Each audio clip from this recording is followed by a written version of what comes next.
I'm going to step off the limb now. That's one small step for man, one giant leap for mankind. This great leap was made possible by one key innovation in history, the V-2 rocket. Built during World War II by German engineers, the V-2 was the forerunner of intercontinental ballistic missiles, devices that profoundly shaped the global narrative during the Cold War by relentlessly threatening nuclear annihilation. However, the V-2's creators, led by Wernher von Braun, saw the rocket not as a weapon of war, but as a gateway to the stars. Do you believe that the thousands of scientists, engineers, and craftsmen who labored for decades envisaged in their loving work and ingenuity the diabolical ends to which their creations were often put? I tell you no, gentlemen. Those men were animated by secret visions of reaching into the heavens.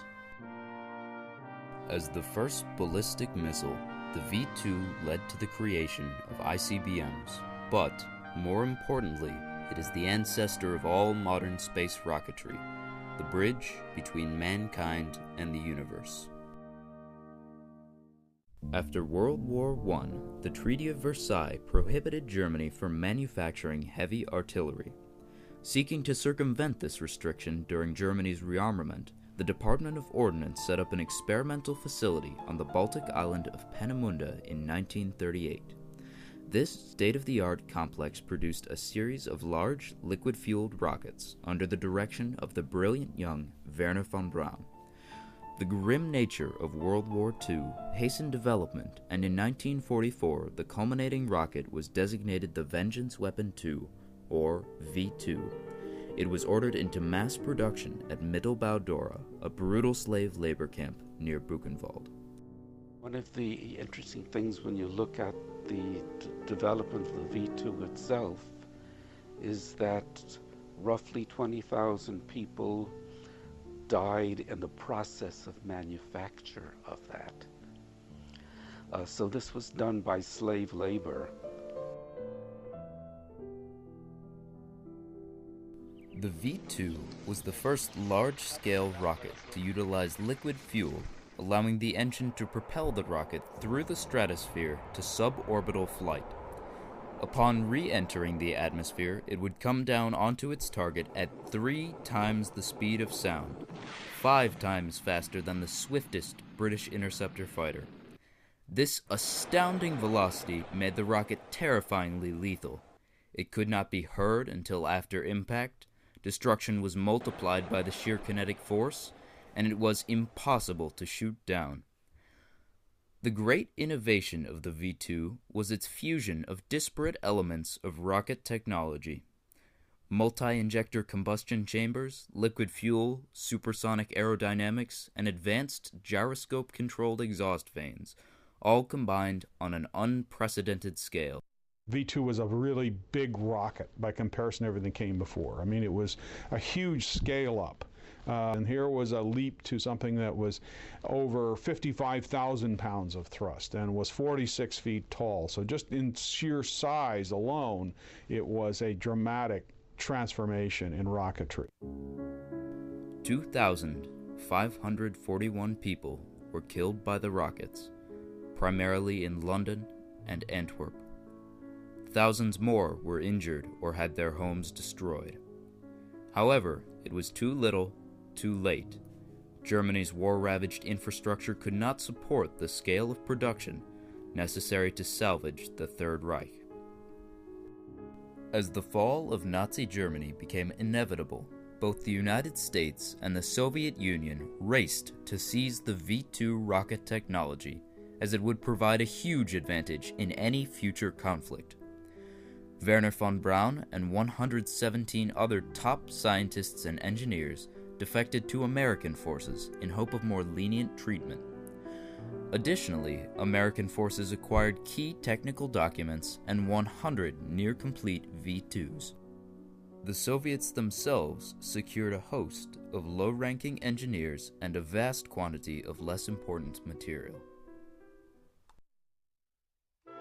The competition to attain the V2 was but a microcosm that reflected the larger conflict brewing in the world, the Cold War. The V2 played an integral part in two aspects within the Cold War: the arms race and the space race.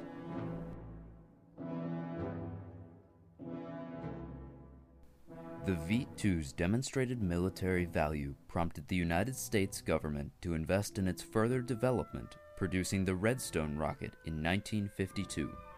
Although much improved, this rocket was virtually a replica of the V2. Redstones, mounted with thermonuclear warheads, were deployed to West Germany in 1958, directly threatening the Soviet Union. As the arms race progressed, the superpowers created intercontinental ballistic missiles, or ICBMs, which had an operational range greater than 5,000 miles.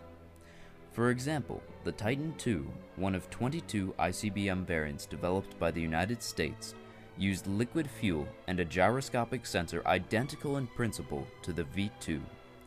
Rampant military spending produced immense stockpiles of ICBMs, which threatened mutually assured destruction and created an enduring climate of fear throughout the world. Additionally, anti-tank missiles, air-to-air missiles, and cruise missiles would be nowhere near as mature and lethal without the V2's demonstration of the capabilities of rocket weapons. Today, the arms race is over, but there are thousands of ICBMs still active as strategic deterrents, and the number of countries in possession of these fearful weapons continues to grow.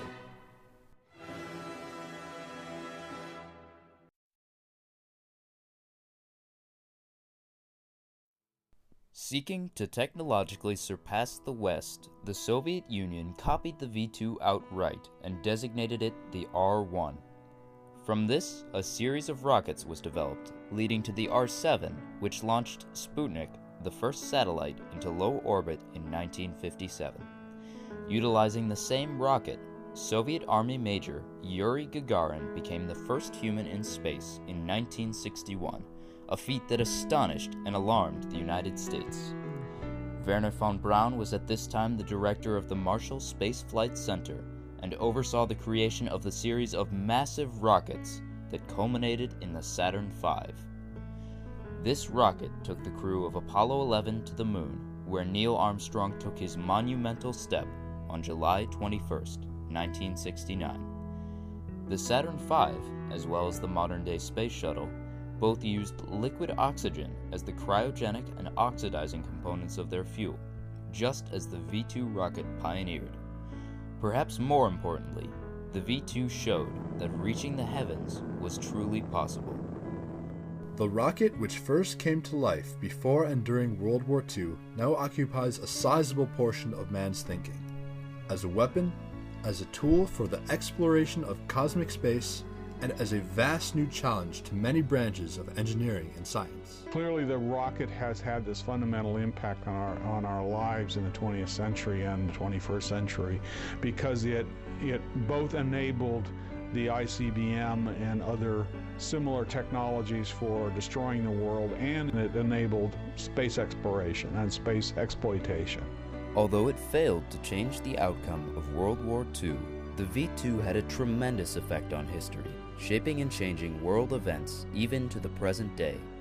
While tainted by war and slave labor, the legacy of the V2 is not only that of destruction, but also of scientific progress. ICBMs constantly threaten nuclear annihilation, but telescopes have allowed us to explore the far reaches of the galaxy and beyond. Satellites, carried into orbit by rockets, have transformed our lives, facilitating cell phones, global positioning systems, weather tracking, and instantaneous global communications, the very basis of the modern age. 3, 2, 1. Ignition and liftoff of Ares 1X. Some of the most magnificent discoveries and accomplishments of mankind are due to the rocketry that the V2 inspired, and to this very day, in small steps and giant leaps, we press onward into the boundless reaches of the universe.